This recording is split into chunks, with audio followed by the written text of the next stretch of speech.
കാത്തിരിക്കുമോ? എന്നെ മാത്രം കണ്ടു സ്വർഗം വിട്ടവൻ എനിക്കായി കരുതാതിരിക്കുമോ? എനിക്കായി സ്വപുത്രനെ തന്നവൻ തൻ കൂടെല്ലാം നൽകാതിരിക്കുമോ? എന്നെ മാത്രം കണ്ടു സ്വർഗം വിട്ടവൻ എനിക്കായി കരുതാതിരിക്കുമോ? ഹല്ലേലൂയ സ്വർഗ്ഗത്തിൽ മുഴങ്ങട്ടെ, ഹല്ലേലൂയ എൻ ഹൃദയത്തിൽ ഉയരട്ടെ. ക്രൂശൻ സ്നേഹം മാത്രം എൻ്റെ ഉള്ളത്തിൽ കീർത്തനമായി എന്നും നിലനിൽക്കട്ടെ. ഹല്ലേലൂയ സ്വർഗ്ഗത്തിൽ മുഴങ്ങട്ടെ, ഹല്ലേലൂയ എൻ ഹൃദയത്തിൽ ഉയരട്ടെ. ക്രൂശൻ സ്നേഹം മാത്രം എൻ്റെ ഉള്ളത്തിൽ കീർത്തനമായി എന്നും നിലനിൽക്കട്ടെ.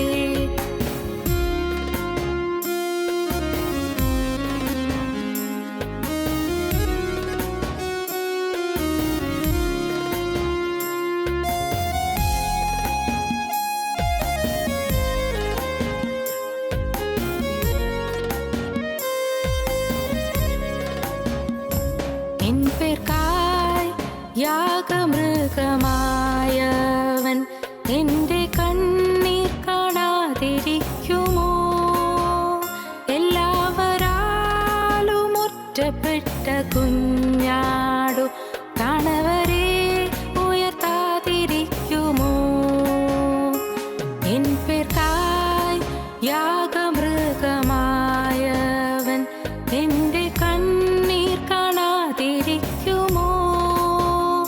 എല്ലാവരാലും ഒറ്റപ്പെട്ട കുഞ്ഞാടു താണവരെ ഉയർത്താതിരിക്കുമോ?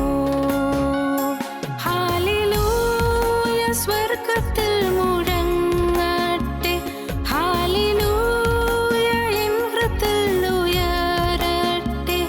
ക്രൂശൻ സ്നേഹം മാത്രം എൻ്റെ ഉള്ളത്തിൽ കീർത്തനമായി എന്നും നിലനിൽക്കട്ടെ.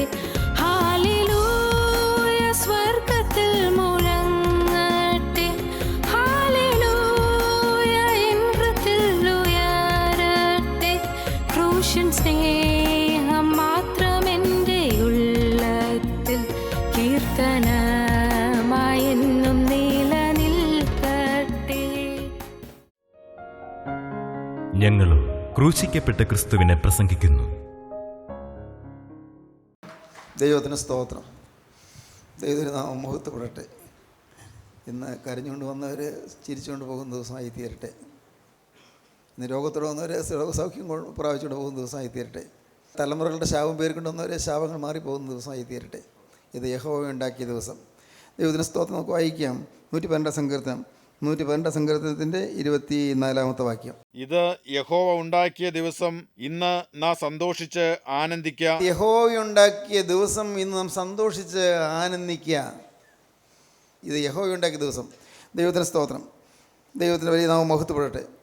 ഇത് യഹോവ ഉണ്ടാക്കിയ ദിവസം ആയതുകൊണ്ട് ഇന്ന് പാപപരിഹാര ദിവസമാണ്. പാപപരിഹാര ദിവസം. പാപം ക്ഷമിക്കുന്ന ദിവസമാണ്. പാപം മാറുന്ന ദിവസമാണ്. മനുഷ്യരും പാപത്തെ മാറ്റിയില്ല. ആരും പാപത്തെ മോചിക്കുകയില്ല. ആരും പാപക്ഷമ തരികയുമില്ല. പാപം മോചിക്കാൻ ക്രിസ്തുവിന് മാത്രമേ സാധിക്കുകയുള്ളൂ. പാപമില്ലാത്ത ജീവിച്ചവന് മാത്രമേ പാപം മോചിക്കാൻ സാധിക്കുകയുള്ളൂ. മനുഷ്യരെല്ലാം പാപികളാണ്. എത്ര പരിശുദ്ധനെന്ന് വിചാരിക്കുന്ന ആളും പാപിയാണ്.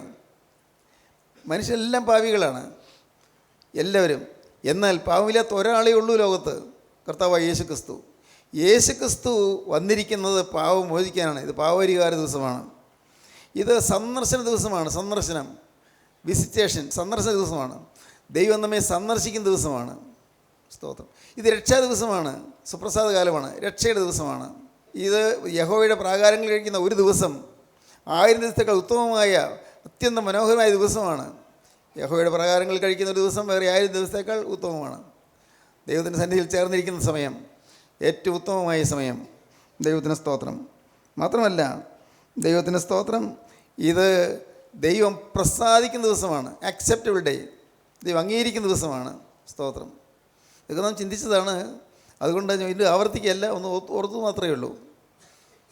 ഇത് ഇസ് എ ഗുഡ് ഡേ, ഇതൊരു നല്ല ദിവസമാണ്. അതാണ് ചിന്തിച്ചുകൊണ്ട് വന്നത്. ഇത് നല്ല ദിവസമാണ്.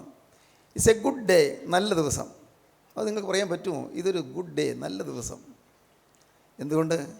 എൻ്റെ ആകുലങ്ങളിൽ ആരോ മാറ്റി, എൻ്റെ ചുമലിൽ നിന്ന് ചുമടാരോ മാറ്റി, എൻ്റെ ഹൃദയത്തിലെ ദുഃഖഭാരം ആരോ മാറ്റി, എൻ്റെ കണ്ണീരിൻ്റെ വിഷയങ്ങൾ കർത്താവ് തോർത്തി തന്നു, കണ്ണീര് മാറ്റി തന്നു. ഇത് ഇറ്റ്സ് എ ഗുഡ് ഡേ, നല്ല ദിവസമാണ്. വായിക്കാം. 1 ശമൂവേൽ 25-ാം അധ്യായം 8-ാം വാക്യം വായിക്കാം. അതുകൊണ്ട് ഈ ബാല്യക്കാരോട് ദയ തോന്നേണം, നല്ല നാളിലല്ലോ ഞങ്ങൾ വന്നിരിക്കുന്നത്. നല്ല നാളിലല്ലോ ഞങ്ങൾ വന്നിരിക്കുന്നത്. ദൈവത്തിന് സ്തോത്രം. നല്ല നാളിലല്ലോ ഞങ്ങൾ വന്നിരിക്കുന്നത്. ഇറ്റ്സ് എ ഗുഡ് ഡേ, നല്ല നാൾ. അതിൻ്റെ 35-ാം വാക്യം വായിക്കാം. അതേ അധ്യായത്തിൽ തന്നെ 25-ാം അധ്യായം 35-ാം വാക്യം. പിന്നെ അവൾ കൊണ്ടുവന്നത് ദാവീദ് അവളുടെ കയ്യിൽ നിന്ന് വാങ്ങി അവളോട്, സമാധാനത്തോടെ വീട്ടിലേക്ക് പോക, സമാധാനത്തോടെ വീട്ടിലേക്ക് പോക. ഇതാ ഞാൻ നിന്റെ വാക്ക് കേട്ട് നിന്റെ മുഖം ആദരിച്ചിരിക്കുന്നു എന്ന് പറഞ്ഞു. ഇതാ ഞാൻ നിന്റെ അപേക്ഷ ഞാൻ കേട്ടു, നിന്റെ വാക്ക് കേട്ടു, നിന്റെ മുഖത്ത് ഞാൻ ആദരിച്ചു. സമാധാനത്തോടെ വീട്ടിലേക്ക് പോക. സ്തോത്രം. എന്തൊരു നല്ല ഹൃദയസ്പർശിയായ വാക്കാണത്. സമാധാനത്തോടെ വീട്ടിലേക്ക് പോക. സമാധാനം ഇല്ലാതാണ് വന്നത്. ആ സ്ത്രീ ഭയന്നാണ് വന്നിരിക്കുന്നത്. നാട് മുടിയുമല്ലോ എന്ന് പേടിച്ചാണ് വന്നിരിക്കുന്നത്. ആരാണ് സ്ത്രീ? അവളുടെ പേര് അബീഗയിൽ എന്നാണ്. അബീഗയിൽ നിങ്ങൾ ഓർക്കുന്നുണ്ടോ? അബീഗയിൽ.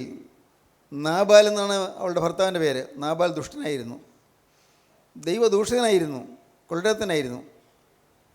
അങ്ങനെയും വരാൻ ചില വീടുകളിൽ. ഭർത്താവ് ദൈവബോധമില്ലാത്തവൻ, അഹങ്കാരിയായ മനുഷ്യൻ, അങ്ങനെ ഉണ്ടല്ലോ. ഭാര്യ പാവം ദൈവഭക്തിയുള്ള സ്ത്രീ. അവിടെ വീട്ടിൽ ഉള്ളിൽ സ്വാഭാവികമായിട്ടും അകത്ത് ഒരു തീ കത്തുന്നുണ്ട്, വേദനയുടെ തീ കത്തുന്നുണ്ട്. അതെന്താണ്? രണ്ടുപേരും പരസ്പരം ഒരു മനസ്സാകുന്നില്ല. നാബാൽ ഭർത്താവാണ്, അവൾ ഭർത്താവിനെ സ്നേഹിക്കുന്നുണ്ട്. പക്ഷേ എന്ത് ചെയ്യാം? അദ്ദേഹം ദുഷ്ടനാണ്. അവൾക്കറിയാം എൻ്റെ ഭർത്താവ് ദുഷ്ടനാണെന്ന് അറിയാം.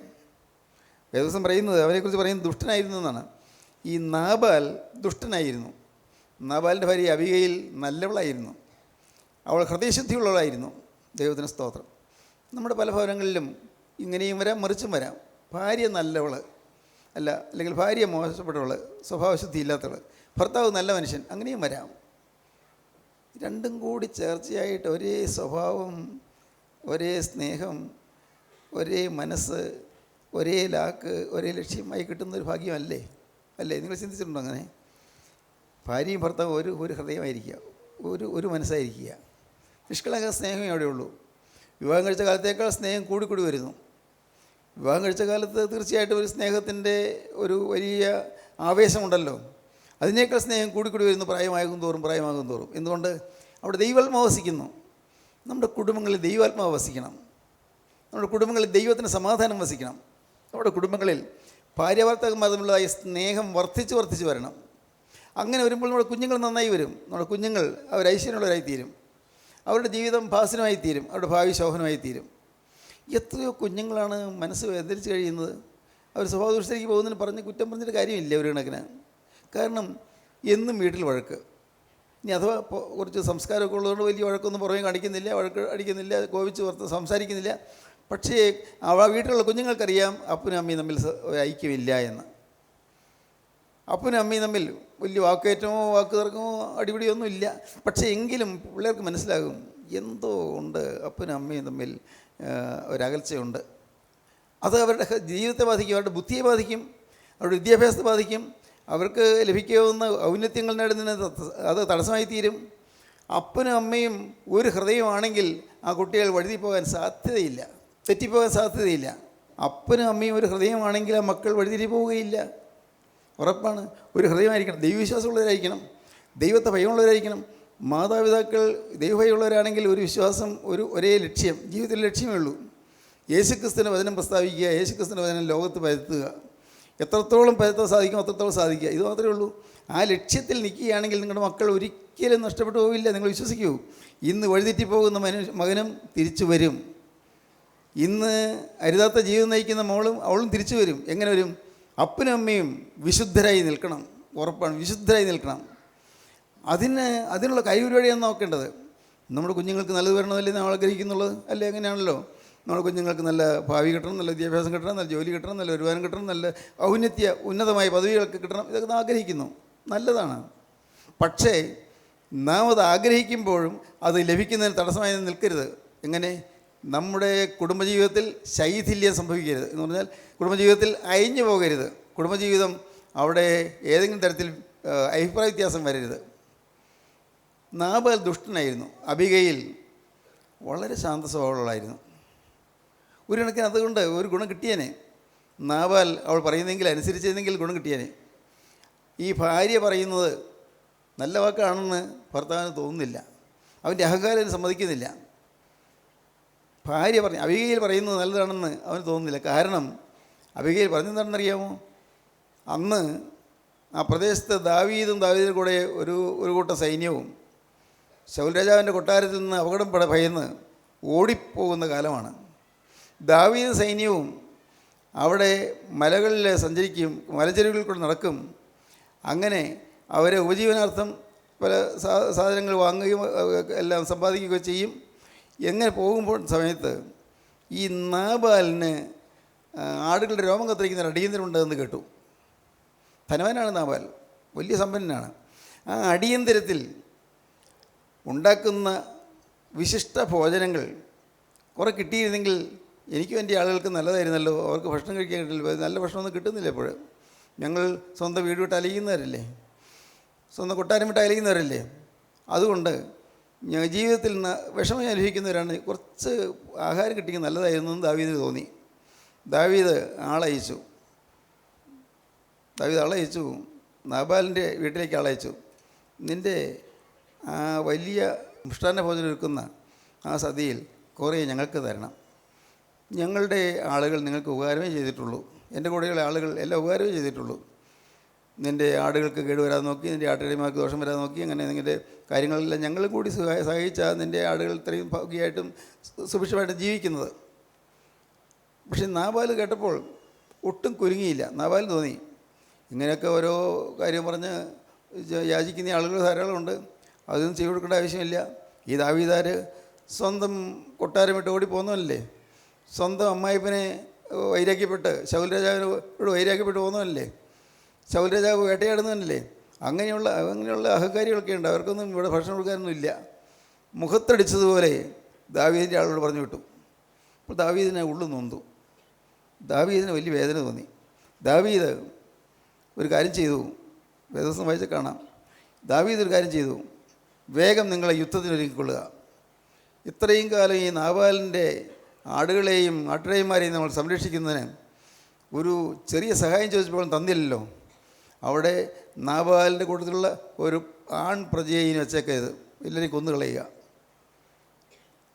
അപ്പോൾ യുദ്ധത്തിന് പോകാൻ തുടങ്ങുകയാണ്. അന്നേരമാണ് നാബാലിൻ്റെ ഭാര്യ അബീഗയിൽ കേട്ടു ഈ വാർത്ത. ഭർത്താവ് അവരോട് ക്രൂരമായിട്ടാണ് സംസാരിച്ച് വിട്ടത്. ഭർത്താവ് സ്നേഹം കൊടുത്ത് പറഞ്ഞു വിട്ടില്ല, വിനയത്തോടെ സംസാരിച്ചില്ല. ഇങ്ങനെ സ്വന്തം യജമാനന്മാർ വിട്ട് പോകുന്നതായി ദാസന്മാരൊക്കെ ധാരാളമുണ്ട്, അങ്ങനെയുള്ളവർക്കൊന്നും ആഹാരം കൊടുക്കാൻ ഞങ്ങളുടെ കയ്യിലില്ല എന്നൊക്കെ നാബാൽ പറഞ്ഞത് അത് കഷ്ടമായിപ്പോയി. അവർ ദുഃഖത്തോടെ അവിടെ നിന്ന് വന്ന ആളുകൾ തിരിച്ചുപോയി. ഇനി എന്താണോ സംഭവിക്കാൻ പോകുന്നത്, ഒരുപക്ഷെ യുദ്ധം ചെയ്യാനായിട്ട് വരുമോ എന്നൊക്കെ അബീഗയിൽ ഭയന്നു. അബീഗയിൽ അപ്പോൾ ചെയ്തെന്താണ് വായിക്കാം. ഉടനെ അബീഗയിൽ 200 അപ്പവും 2 തുരുത്തി വീഞ്ഞും പാകം ചെയ്ത 5 ആടും 5 പറ മലരും 100 ഉണക്കമുന്തിരിക്കുലയും 200 അത്തിയടയും എടുത്ത് കഴുതപ്പുറത്ത് കയറ്റി ബാലിക്കാരോട്, നിങ്ങൾ എനിക്ക് മുമ്പായി പോകുവിൻ, ഞാനിതാ പിന്നാലെ വരുന്നു എന്ന് പറഞ്ഞു. തൻ്റെ ഭർത്താവായ നാബാലിനോട് അവൾ ഒന്നും അറിയിച്ചില്ലതാനും. ഭർത്താവിനോട് പറയാതെ തന്നെ ഒരു നല്ല കാര്യം ചെയ്യാനുള്ള മുതിർന്നു. ഭർത്താവ് അറിഞ്ഞാൽ കൊടുത്തയക്കാൻ സമ്മതിക്കില്ല. ഈ ആഹാര സാധനങ്ങളെല്ലാം കൊടുത്തയക്കാൻ ഭർത്താവ് സമ്മതിക്കില്ല. അതുകൊണ്ട് ഭർത്താവോട് പറയേണ്ടെന്ന് വിചാരിച്ചു. അവൾ ബുദ്ധിയുള്ള സ്ത്രീയായിരുന്നു. അവൾ എല്ലാമായിട്ടും പുറപ്പെടുകയാണ്. ഒരു കൂട്ടം ആളുകൾ ഇതെല്ലാം ചുമന്നുകൊണ്ട് വരുന്നു, പോവുകയാണ്. അങ്ങനെ പോകുമ്പോൾ അടുത്ത വാക്യം. അവൾ കഴുതപ്പുറത്ത് കയറി മലയുടെ മറവിൽ കൂടി ഇറങ്ങിച്ചെല്ലുമ്പോൾ ഇതാ ദാവീദും അവൻ്റെ ആളുകളും അവളുടെ നേരെ വരുന്നു. യുദ്ധത്തിനായി ദാവീദ് അവൻ്റെ ആളുകൾ നേരെ വരുന്നു. അവൾ അവരെ എതിരേറ്റു. എന്നാൽ ദാവീദ് മരുഭൂമിയിൽ അവൻ ഉണ്ടായിരുന്നൊക്കെയും ഞാൻ വെറുതെയല്ലോ കാത്തത്, അവന്റെ വക ഒന്നും കാണാതെ പോയതുമില്ല, അവനോ നന്മയ്ക്ക് പകരം എനിക്ക് തിന്മ ചെയ്തു. നാബാൽ എനിക്ക് നന്മയ്ക്ക് പകരം തിന്മ ചെയ്തു എന്ന് ദാവീദ് അമർഷത്തോടെ പറഞ്ഞു. നാബാൽ നന്മയ്ക്ക് പകരം തിന്മ ചെയ്തവനാണ്, അവനെ വെച്ചേക്കാൻ നിർവാഹമില്ല എന്ന് ദാവീദ് പറഞ്ഞുകൊണ്ടാണ് വരുന്നത്. അവനുള്ള സകലത്തിലും പുരുഷപ്രജയായ ഒന്നിനെങ്കിലും പുലരും വരെ ഞാൻ ജീവനോടെ വെച്ചേച്ചാൽ ദൈവം ദാവീദിന്റെ ശത്രുക്കൾക്ക് തക്കവണ്ണവും അധികവും ചെയ്യട്ടെ എന്ന് പറഞ്ഞിരുന്നു. ദൈവത്തിന് സ്തോത്രം. ഞാൻ ഒന്നിനെയും പുരുഷപ്രജ ഒന്നിനെയും ബാക്കി വെച്ചെങ്കിൽ എല്ലാം കൊന്നൊടുക്കും എന്ന് ദാവീദ് പറഞ്ഞുകൊണ്ടാണ് വരുന്നത്. അപ്പോൾ അബീഗയിൽ ദാവീദിനെ കണ്ടപ്പോൾ ക്ഷണത്തിൽ കഴുതപ്പുറത്ത് നിന്ന് ഇറങ്ങി ദാവീദിന് മുമ്പിൽ സാഷ്ടാംഗം വീണു നമസ്കരിച്ചു. അബീഗയിൽ ദാവീദിന് മുമ്പിൽ സാഷ്ടാംഗം വീണ് നമസ്കരിച്ചു. എന്താണ് ഇതിൻ്റെ അർത്ഥം? അബീഗയിൽ ഒരു സ്ത്രീയാണ്. അവൾ വാസ്തവത്തിൽ ഭർത്താവിന് പകരം ദാവീദിനോട് അഭയാചന ചെയ്യുകയാണ്. സ്വന്തം ഭർത്താവിന് പകരം വരാൻ പോകുന്ന നാശം ഒഴിവാക്കാൻ, ഭവനത്തിൻ്റെ മേൽ വരാൻ പോകുന്ന കെടുതി ഒഴിവാക്കാൻ അവൾ സ്വന്തം ഭർത്താവിന് വേണ്ടി, സ്വന്തം നാട്ടിലെ ആളുകൾക്ക് വേണ്ടി അപകടം വരാതിരിക്കാൻ വേണ്ടി അവൾ സാഷ്ടാംഗം വീണ് പ്രണമിച്ചു. ദാവീദിന് മുമ്പിൽ സാഷ്ടാംഗം വീണ് നമസ്കരിച്ചു. അവൾ അവന്റെ കാൽക്കൽ വീണ് പറഞ്ഞത്, യജമാനനെ, കുറ്റം എൻ്റെ മേലിരിക്കട്ടെ. പറയുകയാണ്, എൻ്റെ ഭർത്താവ് ചെയ്ത കുറ്റമൊക്കെ എൻ്റെ മേലിരിക്കട്ടെ, കുറ്റം എൻ്റെ മേലിരിക്കട്ടെ. അടിയൻ ഒന്ന് ബോധിപ്പിച്ചു കൊള്ളട്ടെ, കാര്യം ഞാനൊന്ന് പറഞ്ഞുകൊള്ളട്ടെ. അടിയന്റെ വാക്കുകളെ കേൾക്കണമേ, ഞാൻ പറയുന്ന ഒന്ന് കേട്ടോളണേ. ദുസ്വഭാവിയായ ഈ നാബാലിനെ യജമാനൻ ഗണ്യമാക്കരുതേ. അവൻ തന്റെ പേർ പോലെ തന്നെ ആകുന്നു. നാബാൽ എന്നല്ലോ അവന്റെ പേർ. ഭോഷത്വമത്രേ അവന്റെ പക്കലുള്ളത്. നാബാൽ എന്ന വാക്കിൻ്റെ അർത്ഥം ഭോഷത്വം എന്നാണ്, ഭോഷൻ എന്നാണ്. എൻ്റെ ഭർത്താവ് ഭോഷത്വം മണ്ടനാണ്, അബദ്ധം ചെയ്തു പോയി, അപകടം പറ്റിപ്പോയി. യജമാനി ഇത് കണക്കാക്കല്ലേ. ഞാൻ അവന് വേണ്ടി ഒന്ന് അഡ്വക്കേറ്റ് ചെയ്യാൻ, അവന് വേണ്ടി ഒന്ന് പ്ലീഡ് ചെയ്യാൻ ഞാൻ വന്നിരിക്കുകയാണ്. അവന് വേണ്ടി സംസാരിക്കാൻ ഞാൻ വന്നിരിക്കുകയാണ്. യജമാൻ കോപിക്കല്ലേ, ദാവീദിനോട് പറയുകയാണ്.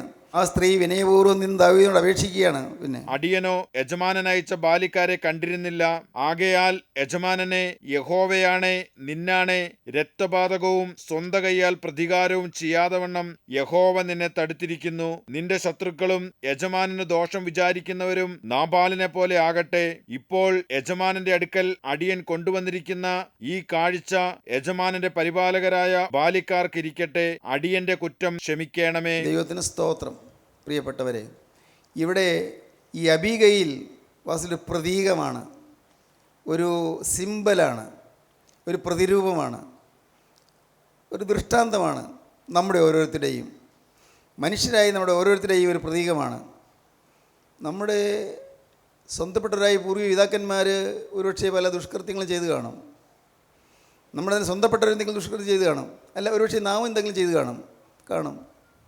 അതിൻ്റെ എല്ലാ ശാപം നമ്മുടെ മേൽ വരാൻ പോവുകയാണ്.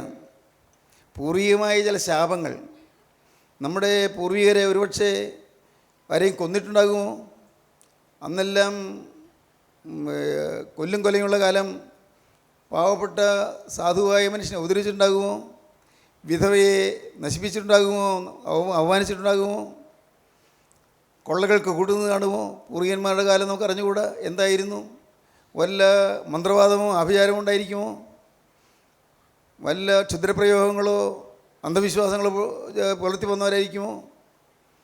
ആരെല്ലാമോ എന്തെങ്കിലും പറഞ്ഞതനുസരിച്ച് വല്ല തകിടോ അല്ലെങ്കിൽ ഏതെങ്കിലും ചില ലോഹവസ്തുക്കളോ കൊണ്ടുവന്ന് വീടിന് 4 മൂലയ്ക്കും കുടിച്ചിട്ടുണ്ടാകുമോ? എന്തെല്ലാം തെറ്റുകളാണ് സംഭവിച്ചിട്ടുള്ളത് പൂർവികന്മാരുടെ കാലത്ത്. പിശാചിന് വഴിപാട് കൊടുക്കുന്ന കാര്യങ്ങൾ എന്തെങ്കിലും ചെയ്തിട്ടുണ്ടാകുമോ? ഇന്ന് നമ്മുടെ പലരുടെയും കുടുംബങ്ങളിലുള്ള ശാപത്തിൻ്റെ ഉത്തരവാദി ഒരുപക്ഷെ നാം ചെയ്ത പാപമാകണമെന്നില്ല, പൂർവികന്മാർ ചെയ്ത പാപമായിരിക്കാം. കാരണം വേദപുസ്തകം പറയുന്നത്, എന്നെ പകയ്ക്കുന്നവരിൽ പിതാക്കന്മാരുടെ അകൃത്യം 3-ാമത്തെയും 4-ാമത്തെയും തലമുറയുടെ മക്കളെ സന്ദർശിക്കുമെന്നാണ്. നമ്മുടെ പൂർവികന്മാരുടെ കാലത്ത് വന്നുപോയ പാപത്തിൻ്റെ ശാപം ഇന്ന് നാമോ നമ്മുടെ മക്കളോ പേറുകയാണോ? എന്തെല്ലാമാണോ സംഭവിച്ചത്? സാധുവിനെ ഉപദ്രവിച്ചിട്ടുണ്ടോ?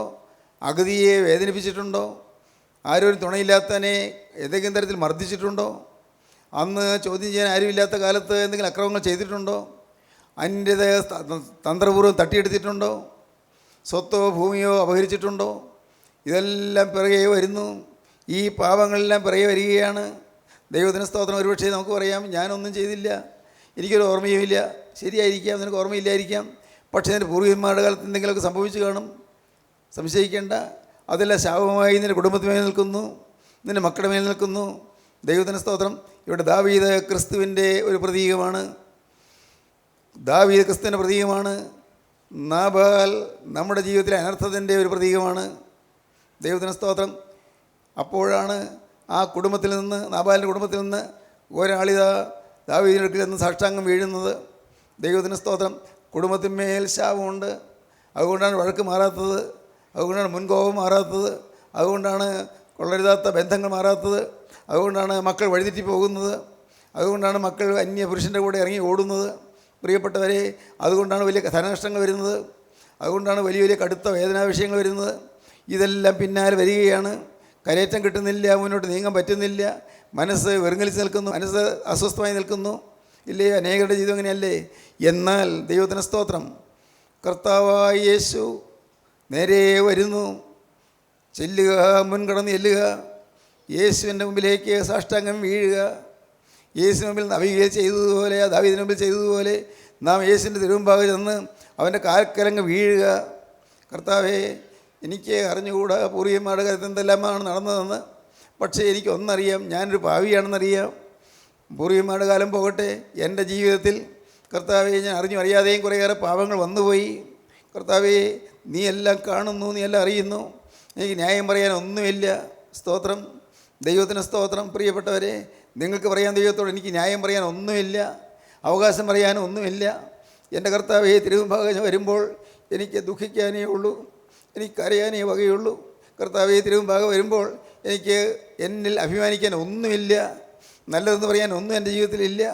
കർത്താവെ, നീ പ്രസാദിക്കുന്ന ഒന്നും എൻ്റെ ജീവിതത്തിൽ ഇതുവരെയും നടന്നിട്ടില്ല. ഞാൻ ചിലതെല്ലാം ചെയ്തെന്ന് തോന്നുമ്പോഴും അതിന് പിന്നിലൊരു സ്വയം ഉണ്ടായിരുന്നു. ഞാൻ ദൈവത്തിൻ്റെ വചനം പറഞ്ഞപ്പോഴും അതിൻ്റെ പിന്നിലൊരു സെൽഫ് ഉണ്ടായിരുന്നു. ഞാൻ ദൈവത്തിൻ്റെ വേലയ്ക്ക് വേണ്ടി ഓടിയപ്പോഴും ഒരു സെൽഫ്, ഒരു ഈഗോ ഉണ്ടായിരുന്നു, ഒരു അഹങ്കാരം ഉണ്ടായിരുന്നു.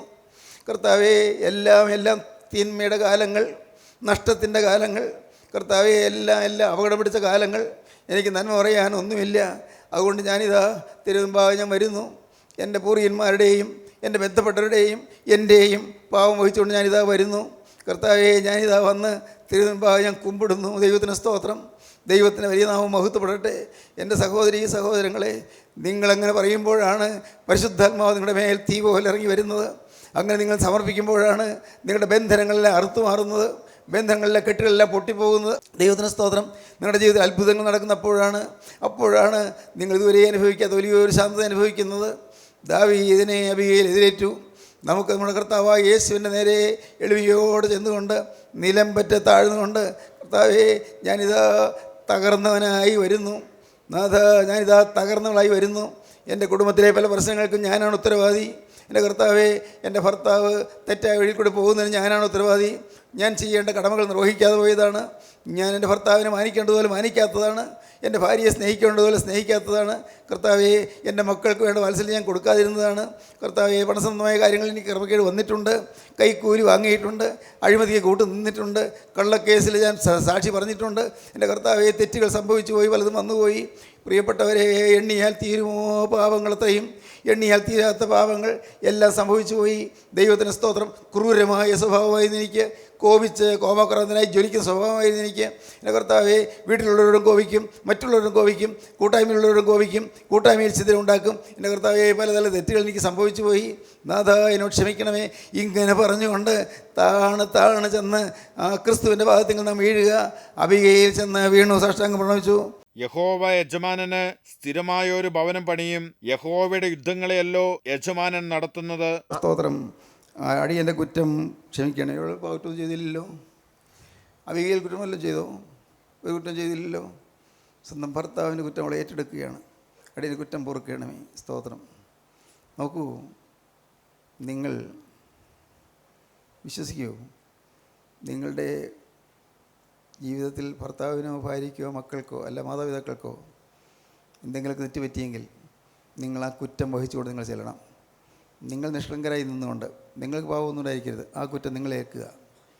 അതാണ് ശരിയായ മധ്യസ്ഥം എന്ന് പറയുന്നത്. ദൈവത്തിന് സ്തോത്രം. ഒരുപടി കൂടി കടന്ന് ഞാൻ പറയും. സ്തോത്രം. അത് നിങ്ങൾക്ക് പലർക്കും മനസ്സിലാവില്ലായിരിക്കും. നിങ്ങളുടെ വാങ്ങിപ്പോയവർ, അവർ സത്യമൊന്നും അറിഞ്ഞില്ല, വചനം കേട്ടില്ല, അവർ മാനസാന്തരപ്പെട്ടില്ല. അപ്പോൾ അത് പള്ളിയിൽ പോയി നമസ്കാരം ചൊല്ലി നോമ്പ് നോക്കി ഉച്ച നോക്കി. ഉച്ച വരെയും ഭക്ഷണം കഴിക്കായിരുന്നു. 22 നമസ്കാരം ചൊല്ലി 40 കുമ്പിട്ട് നമസ്കരിച്ചു, പ്രാർത്ഥിച്ചു. ചിട്ടപ്പെട്ട ജീവിതം തന്നെയാണ് നയിച്ചത്. പക്ഷേ അവരുടെ ജീവിതത്തിലെ പാവം മാറുന്ന ഭാഗ്യം അവരനുഭവിച്ചില്ല. അവർക്ക് മാനസാന്തരം ഉണ്ടായില്ല. കർത്താവേ, അവർക്ക് വേണ്ടിയും കൂടി, അവരിന്ന് ഭൂമിയിൽ നിന്ന് കടന്നുപോയി, പക്ഷേ അവർക്ക് വേണ്ടിയും കൂടി, അവർ വചനം കേൾക്കാത്തവരാണ്, അവർക്ക് വേണ്ടിയും കൂടി ഞാനിതാ തിരുമുൻപാകെ വരുന്നു. കർത്താവേ, ഞാനിതാ തിരുമുൻപാകെ വരുന്നു. ഞാനൊരാൾ, എൻ്റെ ആയുസ് മുഴുവനായി നിനക്ക് ഞാൻ വേർതിരിക്കുന്നു. മുഴുവനായി എൻ്റെ ആയുസ് മുഴുവനായി നിനക്ക് ഞാൻ വെച്ച് തന്നിരിക്കുന്നു. കർത്താവേ, നീ എൻ്റെ ഈ ചെറിയ വഴിപാട് സ്വീകരിച്ച് എൻ്റെ പൂർവികരോട് കരുണ തോന്നി കാണിക്കണം. എൻ്റെ ചെറിയ കാഴ്ച നീ സ്വീകരിച്ച്, ഈ നിസ്സാരമായ വഴിപാട് സ്വീകരിച്ച്, കർത്താവേ, നാഥാ, എന്നെ തന്നെ ഞാൻ വഴിപാടായി അർപ്പിക്കുന്നല്ലോ. മുഴുവനായിട്ട് അർപ്പിച്ചുകൊണ്ട് ഞാനിതാ വരുന്നു. എന്നെ നീ ഒന്ന് സ്വീകരിക്കണമേ കർത്താവേ. എൻ്റെ തെറ്റുകൾ ഓർക്കല്ലേ കർത്താവേ. പാവനാൽ കണക്കിടല്ലേ കർത്താവേ. എൻ്റെ പൂർവികരുടെ പാപവും കണക്കിടല്ലേ. അവർക്ക് കർത്താവേ നിത്യ രക്ഷ ലഭിക്കുവാൻ നാഥ അവിടുന്ന് പ്രസാദിക്കണമേ. നാഥ, അവിടുന്ന് പാതാളത്തിലേക്ക് ചെന്ന് അവിടെ ഉറങ്ങിക്കിടക്കുന്നവരെ ഉണർത്തി അവർക്ക് പാവമോചനം പ്രസിദ്ധമാക്കിയല്ലോ, അവർക്ക് വചനം കൊടുത്തല്ലോ. അങ്ങനെയാണല്ലോ തിരുവചനം വായിക്കുന്നത്. കൊണ്ട് കർത്താവേ, നീ ഇപ്പോൾ പാതാളത്തിലേക്ക് ചെന്ന് അവരെ ഉദ്ധരിക്കുവാൻ നിൻ്റെ വചനം കൊടുക്കണമേ. എങ്ങനെയെങ്കിലും അവരെ ഉദ്ധരിക്കുവാനുള്ള വഴി നീ തുറന്നു കൊടുക്കണമേ. എങ്ങനെയെന്ന് എനിക്ക് അറിഞ്ഞുകൂടാ കർത്താവേ. അവരെയും രക്ഷപ്പെടുത്തണമേ. ഞാനൊരാളിനി ആയുസ്സിൽ ഒരു വിശുദ്ധനായി നിന്നുകൊള്ളാം കർത്താവേ. അതാണ് എൻ്റെ സമർപ്പണം. അത് ഞാൻ പുറകോട്ട് മാറുകയില്ല. ഞാൻ ഒറ്റയ്ക്കൊരാൾ സകലവും വടിഞ്ഞ സകലവും എല്ലാം ചപ്പെന്ന് ചവർന്നെണ്ണിക്കൊണ്ട് ഒരാൾ ക്രിസ്തുവിൻ്റെ നാമത്തിൽ നിന്നുകൊള്ളാം. ക്രിസ്തു നാമത്തിൽ ഞാൻ ഒരാൾ വിശ്വാസിയായി നിന്നുകൊള്ളാം. ഒരാൾ മാനസാന്തരപ്പെട്ടവനായി നിന്നുകൊള്ളാം. യേശുവേ, നീ എൻ്റെ കടന്നുപോയവരോട് വാങ്ങിപ്പോയവരോട് കരുണ കാണിക്കണം. എന്നോടും കരുണ കാണിക്കണം. ദാവീദ് എൻ്റെ അടുക്കൽ അബിഗയിൽ പറഞ്ഞതുപോലെ നമുക്ക് ദൈവസന്നിധിയിൽ ചെന്ന് പറയാം, കർത്താവേ, എന്നോട് കരുണ തോന്നണമേ, എന്നോട് മനസ്സിലിയണമേ. എൻ്റെ പാവങ്ങളുടെ മേൽ കണക്കിടല്ലേ, എൻ്റെ കാരണന്മാരുടെ പാവങ്ങളും കണക്കിടല്ലേ കർത്താവേ. നാഥ, നീ ഇന്ന് പാവമോചന സൗഖ്യം തന്ന് അനുഗ്രഹിക്കണമേ. പ്രാർത്ഥിക്കൂ, നിങ്ങൾ ദൈവത്തോട് പ്രാർത്ഥിച്ചുകൊണ്ടിരിക്കൂ. കാരുണ്യവാനായ ഞങ്ങളുടെ സ്വർഗീയ പിതാവേ, അനുഗ്രഹിക്കപ്പെടുന്ന നിമിഷങ്ങൾക്കായി ഞങ്ങൾ സ്തുതിക്കുന്ന കർത്താവേ. നിൻ്റെ മക്കളെ തോട്ടത്തിനായി സ്തോത്രം. തീരുമാനമെടുത്തവരുടെ നെറ്റിമേൽ തിരക്തം കൊണ്ട് കുരിശാടകളോട്ടതിനായി സ്തോത്രം. എൻ്റെ യേശുവേ, അവിടെ രണ്ടാമത് വരുമ്പോൾ ഈ മക്കളെല്ലാം അവിടെ കാണപ്പെടുമാറാകണമേ കർത്താവേ. ഞങ്ങളെല്ലാം ഒരുമിച്ച് പറന്ന് വിശുദ്ധന്മാരുടെ നിലനിൽപ്പാൻ ഇടയാക്കണമേ കർത്താവേ. ഞങ്ങളെല്ലാവരെയും അനുഗ്രഹിക്കണമേ എന്ന് പ്രാർത്ഥിക്കുന്നു. സമാധാനം നൽകണമേ, വാഴ്വുകൾ നൽകണമേ. അവിടുത്തെ രണ്ടാമത്തെ വേണ്ടി ഞങ്ങൾ ഒരുക്കണമേ. യേശു ക്രിസ്തുവിൻ്റെ മഹത്വമുള്ള നാമത്തിൽ പ്രാർത്ഥിക്കുന്നു. കുറേ കേൾക്കണമേ. ആമീൻ. ഹല്ലേലൂയ.